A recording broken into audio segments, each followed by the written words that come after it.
అయితే ఇవాళ మనం చూసాం గత ప్రభుత్వంలో ఎంత దుర్మార్గం జరిగిందో. ఇవాళ తాజాగా వెలుగులోకి వచ్చినటువంటి మరో అంశం, అక్కడ పులివెందుల్లో 4 స్టార్ హోటల్ కడతాం, అది టూరిజం తరఫున చేయాలనేటువంటి ఆలోచన చేసి 12 కోట్ల పైచిలకు దాన్ని కొని దాన్ని అభివృద్ధి చేయడానికి 27 కోట్ల రూపాయలు వెచ్చించి దానికి ఆ రోజున ఉన్నటువంటి పర్యాటక అభివృద్ధి సంస్థ ఏదైతే ఉందో దాని చైర్మన్ గారు కానీ అక్కడ ఉన్నటువంటి వారు కానీ ఇచ్చినటువంటి శాంక్షన్లు ఏవైతే ఉన్నాయో ఇవి దారుణమైన అంశాలు. పులివెందులు ఎవరు వెళ్తారండి? పులివెందులు వెళ్ళి అక్కడ సందర్శకులు వెళ్ళేటువంటి ప్రాంతం అది. తిరుపతిలో డెవలప్ చేయండి, అర్థం ఉంది. వైజాగ్లో డెవలప్ చేయండి, అర్థం ఉంది. రాజమండ్రిలో చేయండి, విజయవాడలో చేయండి, ఇంకా అనేక ప్రాంతాలు, సుందరమైన ప్రాంతాలు ఉన్నాయి.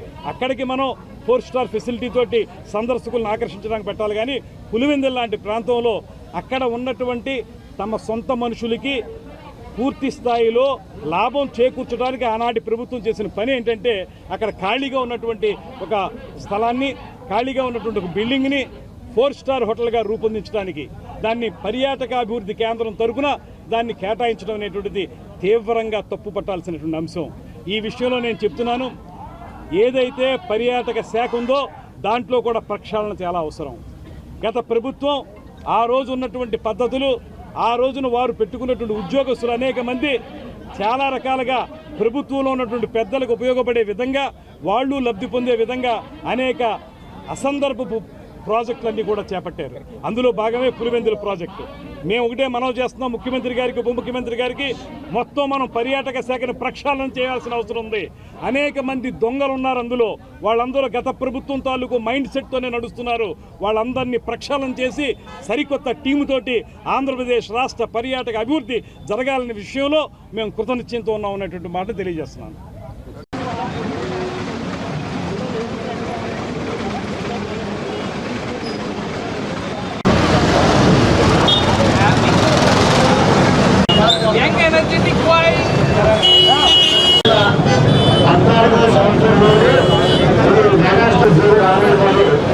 ఇక్కడ ఈ బోర్డు మీద కూడా ఎమ్మెల్సీగా కోడల ఆదిరెడ్డి బాబాని ఎమ్మెల్యేగా కుమారుడు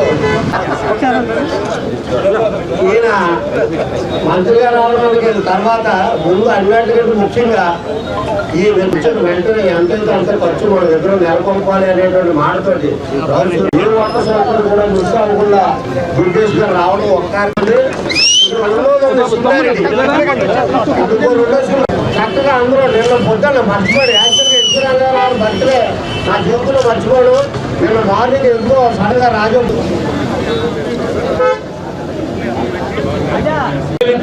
ఘనత ఎస్వి రంగారావు గారు చెప్పి సందర్భంగా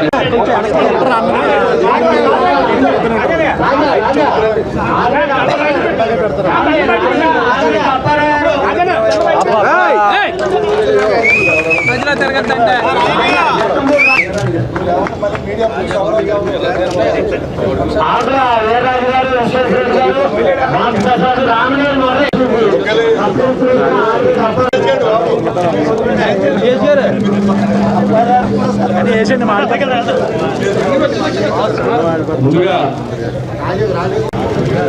కళలకు కాణాచిగా సంస్కృతి అతను అజాత శత్రువు అందరినీ కలుపుకొని మాటలు చెప్తాను. ఒకటేంటంటే చాలా మందికి రాజా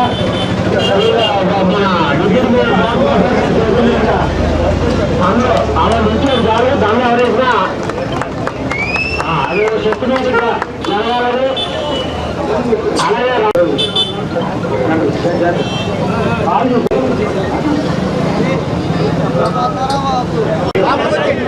వచ్చేస్తాం.